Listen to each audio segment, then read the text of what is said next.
Hello नहीं welcome you world affairs. मैं हूं प्रशांत धवन। दुनिया भर के वर्ल्ड लीडर्स रिसेंटली गए यूएसए के शहर न्यूयॉर्क में, क्योंकि वहां पर यूनाइटेड नेशंस का जो 77 सेशन है जनरल असेंबली का, ये स्टार्ट हुआ था। हमने देखा कि एर्दोआन, उसके अलावा चाइना की तरफ से वेरियस और कंट्रीज ने अपने अपने स्पीच दिए हैं, दुनिया के सामने अपनी सोच रखी। भारत की तरफ से इस साल पीएम मोदी नहीं गए। भारत की तरफ से इस साल स्पीच दिया है भारत के विदेश मंत्री डॉक्टर एस जयशंकर ने, और इन्होंने एक्चुअली यहाँ पर दो इवेंट अटेंड किए हैं। पहले तो इन्होंने यहाँ पर स्पीच दिया इंडिया एट 75 में, जहाँ पर इंडिया और यूनाइटेड नेशंस के जो 75 ईयर्स कंप्लीट हो चुके हैं रिलेशंस के, इसके बारे में इन्होंने यहाँ पर बात करी। और फिर इन्होंने एक प्रॉपर स्पीच दिया यूनाइटेड नेशंस की जनरल असेंबली में। अब एक इंटरेस्टिंग बात देखिए, यहाँ पे आपको ये भी समझ में आएगा कि इंडिया एज ए कंट्री किस तरीके से आगे बढ़ रहा है। और हम ये नहीं चाहते कि हमें हमेशा के लिए ना बस एक साउथ एशियन कंट्री देखे दुनिया। हम ये चाहते हैं कि भारत एक ग्लोबल वॉइस बन के उभरे। इसलिए जयशंकर साहब का आप अगर पूरा स्पीच देखोगे तो इसमें इन्होंने भारत का मेंशन किया है 21 बार, आतंकवाद का मेंशन किया है 7 बार, क्लाइमेट चेंज का मेंशन किया 6 बार, एनवायरमेंट का मेंशन किया 5 बार, यूक्रेन का 4 बार, मगर पाकिस्तान का एक बार भी मेंशन नहीं किया। ये बहुत ही इंपॉर्टेंट एक जेस्चर है। इसके कंपैरिजन में जब पाकिस्तान के प्रधानमंत्री शहबाज शरीफ गए यूएनजीए में, इनका पूरा फोकस था इंडिया पे। सबसे ज्यादा बार इन्होंने यहाँ पे अपनी स्पीच में कश्मीर का मेंशन किया 12 से 13 बार, इंडिया का मेंशन किया 10 से 9 बार, अफगानिस्तान का मेंशन कर दिया 9 बार। और अफगानिस्तान के बारे में तो ओपनली ये कह दिया कि अफगानिस्तान पाकिस्तान में आतंकवाद फैलाता है और अफगानिस्तान की वजह से पाकिस्तानियों ने बहुत सफर किया है। ये छोटी सी क्लिप है, मैं चाहता हूं ये आप देखें। Pakistan shares the key concern of the international community regarding the threat posed by the major terrorist groups operating from Afghanistan, especially ISIL-K and Tehreek-e-Taliban Pakistan, as well as Al-Qaeda, ETIM and IMU. तो यहाँ पे आपने देखा पाकिस्तान के प्रधानमंत्री ने basically दुनिया को ये कह दिया कि जो आतंकवाद पाकिस्तान फेस कर रहा है आज के समय, ये अफगानिस्तान से शुरू होता है। अफगानिस्तान की वजह से पाकिस्तान सफ़र कर रहा है। और इससे एक इंडिकेशन ये भी दे दी कि रीजन में जो हम प्रॉब्लम देखते हैं ना आतंकवाद की, उसका मेन कारण पाकिस्तान नहीं है। सारा ब्लेम डाल दिया अफगानिस्तान की तरफ। ये बातें सुन के ऑब्वियसली तालिबान खुश था नहीं। तालिबान ने सीधा सीधा यहाँ पर बोल दिया है this is nothing but humiliation. ये लोग चाहते हैं अब कि पाकिस्तान माफी मांगे तालिबान और अफगानिस्तान से, क्योंकि उन्होंने अफगानिस्तान पर गलत आरोप लगाए हैं यूनाइटेड नेशंस में। ऑब्वियसली तालिबान पाकिस्तान का जवाब यूएन में कर नहीं सकता, क्योंकि तालिबान की एंट्री अभी है नहीं यूएन में। मगर एक स्पीच से पाकिस्तान के पीएम ने अफगानिस्तान पाकिस्तान के रिलेशंस और ज़रा खराब कर दिए हैं ना। फिर अगर हम बात करें भारत की, तो इंडिया के बारे में एक बहुत इंटरेस्टिंग बात हुई। इंडिया अकेला देश है दुनिया में जिसको रशिया और यूएसए दोनों ओपनली यूनाइटेड नेशंस में खड़े होकर कहते हैं कि ये देश यूएन सिक्योरिटी काउंसिल का परमानेंट मेंबर बनना चाहिए। रशिया के जो विदेश मंत्री है ये गए यूएसए में, हालांकि एक बार को पता था नहीं कि यूएस इनको वीजा देगा भी या नहीं देगा, मगर सर्गेई लैवरोव गए यूएन में और इन्होंने यहाँ पर कहा कि देखो बात चल रही है 4 कंट्रीज को यूनाइटेड नेशन सिक्योरिटी काउंसिल में परमानेंट सीट देने की। हम सिर्फ 2 कंट्रीज का समर्थन करते हैं, एक है भारत, दूसरा ब्राजील। रशिया के हिसाब से जर्मनी, जापान को यूएन सिक्योरिटी काउंसिल में नहीं होना चाहिए। तो इंडिया यहाँ पे एक स्टैंड आउट कंट्री आता है। फिर जो बाइडेन को आप अगर देखोगे तो ये ब्राजील का समर्थन नहीं करते यूएन सिक्योरिटी काउंसिल की परमानेंट सीट के लिए, ये इंडिया का समर्थन करते हैं। तो इंडिया एक ऐसा कंट्री है जो एक यूनिक रिलेशन एंजॉय करता है दोनों साइड में। और इसलिए डॉक्टर एस जयशंकर ने यूएन में खड़े होकर यह भी कहा कि वैसे तो बहुत लंबे समय से हम सुनते आ रहे हैं कि यूनाइटेड नेशंस का विस्तार होगा, सिक्योरिटी काउंसिल में चेंजेस लाए जाएंगे, इंडिया को एक स्थायी मेंबर बनाया जाएगा, मगर अब फाइनली हम देख रहे हैं कि कुछ शिफ्ट हो रहा है। बहुत से देश हैं अब डायरेक्टली इंडिया का नाम लेकर बात करते हैं यूएन सिक्योरिटी काउंसिल। नहीं तो यूजुअली आप देखोगे तो कंट्रीज डायरेक्टली किसी का नाम लेती नहीं है, बस संकेत दिए जाते हैं कि किसकी बात की जा रही है। मगर इंडिया के केस में आप नोटिस करोगे पुर्तगाल के प्राइम मिनिस्टर ने अपना स्पीच दिया, कैटेगोरिकली ये कहा इस स्पीच में कि इंडिया को यूनाइटेड नेशन सिक्योरिटी काउंसिल में होना चाहिए, ये वर्ल्ड पीस के लिए बहुत इंपॉर्टेंट है। मैक्सिको ने तो ओपनली ये कह दिया यूएन में कि सिर्फ पीएम मोदी है दुनिया में अकेले लीडर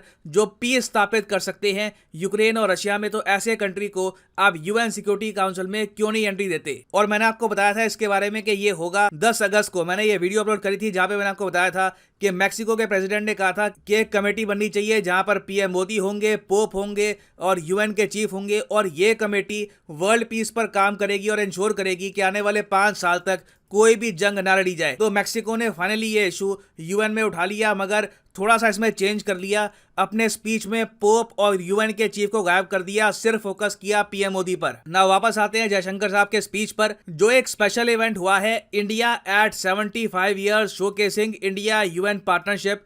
इस स्पीच में पहले जयशंकर साहब ने यह कहा कि दुनिया को यह समझना चाहिए 18वीं शताब्दी थी, इंडिया दुनिया की जीडीपी का 25% अपने पास रखता था। हम यहाँ पर बात कर रहे हैं ब्रिटिशर्स के आने से पहले के एरा की। फिर ये कहते हैं कि मिडल 20th सेंचुरी तक, जब तक ब्रिटिश एम्पायर ने काफ़ी लूटमार कंप्लीट कर ली इंडिया में, तब तक इंडिया दुनिया के सबसे जो पूरेस्ट कंट्रीज हैं उनमें आ चुका था। ये अपने आप में बहुत अच्छा आंसर है उन लोगों का जो आज भी कहते हैं कि जी ब्रिटिश एम्पायर से इंडिया को फायदा हुआ था, रेलवेज आ गई, कुछ आ गई, बट इन रियलिटी हमारी इकोनॉमी को बुरी तरीके से डिस्ट्रॉय कर दिया था ब्रिटिश एम्पायर ने। बट आगे जयशंकर साहब ये भी ऐड करते हैं कि इंडिया फिर रुका नहीं, इंडिया आज के समय उसी कंट्री को बीट करके 5वीं सबसे बड़ी इकोनॉमी बन चुका है दुनिया की, और भारत के सपने बहुत बड़े हैं। अब आने वाले जो 25 साल है उसमें आप देखोगे भारत की असली उड़ान, क्योंकि अब देखिए प्लेटफॉर्म बिक चुका है, इंडिया के पास रिसोर्सेज हैं, हमारे पास मोटिवेशन है, और टारगेट हमारे देश का ये है, हमारे पीएम ने टारगेट दिया है कि 2047 तक हमको बनना है एक डेवलप्ड कंट्री। और इस बीच आप देखोगे भारत मेजर अकॉम्प्लिशमेंट हासिल करेगा। फॉर एग्जांपल आपको दिखेगा पहला भारतीय चांद के सरफेस पर, यह बात कही है जयशंकर साहब ने। हमारा खुद का इंटरनेशनल स्पेस स्टेशन होगा जिस पे ऑलरेडी काम चल रहा है, और इंडिया के ज्यादातर जो गांव हैं ये डिजिटाइज हो चुके होंगे, पॉवर्टी को हम इरेडिकेट कर चुके होंगे। तो इंडिया की जो विजन है आने वाले 25 सालों की, इसके बारे में इन्होंने बात करी स्पीच में। फिर अगर हम आए यूनाइटेड नेशंस के स्पीच में, तो यहाँ पर जयशंकर साहब ने इनडायरेक्टली आलोचना करी है चाइना की। इन्होंने ये नहीं कहा कि पाकिस्तान को रोकना चाहिए आतंकवाद वगैरह, क्योंकि इन दी एंड देखो फायदा नहीं है बोलने का, हम बहुत लंबे समय से बोल चुके हैं। और प्रॉब्लम ये होती है कि जब हम बार बार अपने कंट्री को वर्ल्ड स्टेज पर पाकिस्तान से कंपेयर करते हैं तो दुनिया भी इंडिया का स्टैचर कम कर देती है। दुनिया सोचती है कि हाँ इंडिया आज भी उलझा हुआ है पाकिस्तान में। तो हमने यहाँ पर डायरेक्टली फोकस किया चाइना पर, और ये कहा कि चाइना ने जिस तरीके से यूनाइटेड नेशन सिक्योरिटी काउंसिल का जो सैंक्शन 1267 कमेटी है यहाँ पर आतंकवादियों को बचाया, ये बहुत गलत था। और आतंकवादियों को जो भी कंट्री डिफेंड करता है, चाइना की बात करें क्योंकि चाइना ने लिटरली आतंकवादियों को डिफेंड किया यूएन में, तो जो भी देश आतंकवादियों को डिफेंड करता है, do it at your own peril. Peril का मतलब क्या है कि इन द फ्यूचर आपको प्रॉब्लम आएगी, आपको संकट फेस करना पड़ेगा। इतिहास गवाह है जिस कंट्री ने भी आतंकवादियों का यूज करने की कोशिश करी है, इवेंचुअली उस कंट्री को ही बहुत ही बड़ा प्राइस पे करना पड़ा। और ये बात यूएसए के केस में भी सही होती है। यूएसए ने तालिबान बनाया था यूएसएसआर को हटाने के लिए अफगानिस्तान से। उस तालिबान ने बाद में ओसामा बिन लादेन को भी नर्चर किया, उसको भी बड़ा किया। अंत में क्या हुआ, ओसामा बिन लादेन ने ही यूएसए को सबसे बड़ा टेररिस्ट अटैक दिया, उनके हजारों लोग मार दिए। तो इंडिया ने यहाँ पर क्लियरली एक वार्निंग दिया चाइना को कि जो आपके स्टेप्स हैं देख लीजिए, लॉन्ग टर्म में इससे आपको लॉस ना हो जाए। और आप लोग खुद ही समझ सकते हैं कि इतने इंपॉर्टेंट मंच पर यूक्रेन वॉर की बात ना हो, ऐसा हो नहीं सकता।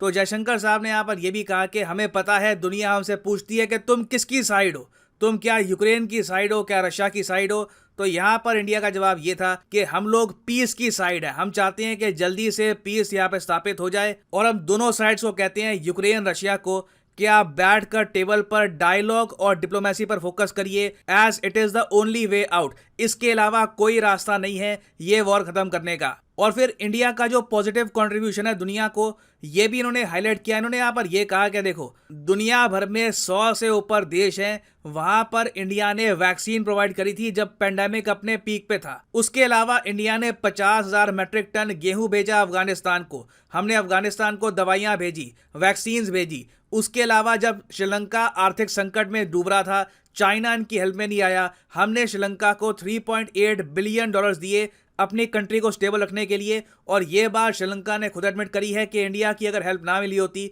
तो सिचुएशन बहुत ज़्यादा बदतर हो जाती श्रीलंका में। उसके अलावा हमने म्यांमार को भी 10,000 मीट्रिक टन भेजी फूड एड।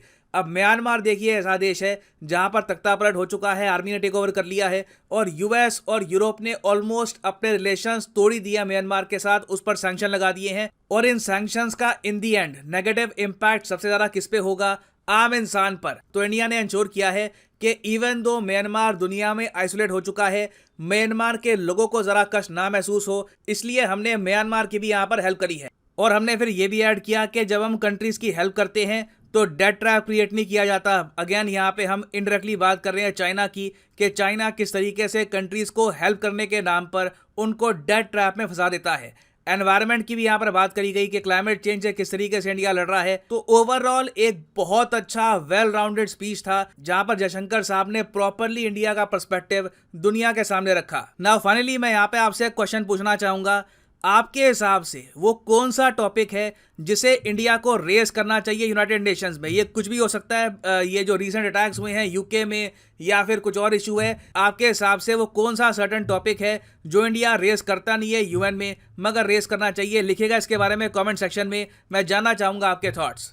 और फाइनली यहाँ पर मैं ये भी ऐड कर दूं कि आप किसी भी एग्जाम की तैयारी कर रहे हैं, चाहे UPSC, SSC, bank, NEET, IIT, JEE, comment section में जाओ इस वीडियो की और यहाँ पे पिन कमेंट में आपको मिलेगा ये लिंक और यहाँ पे आप परचेज कर सकते हैं the course of your choice. For example let's say आपको परचेज करना है आईआईटी एग्जाम का कोर्स, तो सिंपली यहाँ पर क्लिक करिए आईआईटी पर और यहाँ पे आप परचेज कर पाएंगे कोर्स ऑफ योर चॉइस। और जो प्राइसेस यहाँ पर लिखी है ना, फॉर एग्जांपल यहाँ पे आप देख पाओगे लिखा है कि आप 42 मंथ का जो कोर्स है ये आप परचेज कर सकते हैं सिर्फ 1900 रुपये पर मंथ देकर। ये प्राइस पे करने की आवश्यकता बिल्कुल नहीं है, सिंपली यहाँ पर कोड यूज़ करिए PD10 और प्राइसेस गिरना स्टार्ट हो जाएंगे। ये कोड आपको डिस्काउंट देगा यूपीएससी, एसएससी, नीट किसी भी एग्जाम के कोर्स में on Unacademy. So use the code PD10 and save your hard earned money. So इसी नोट के साथ ये है वीडियो का अंत। Thank you for listening and as always God bless you all.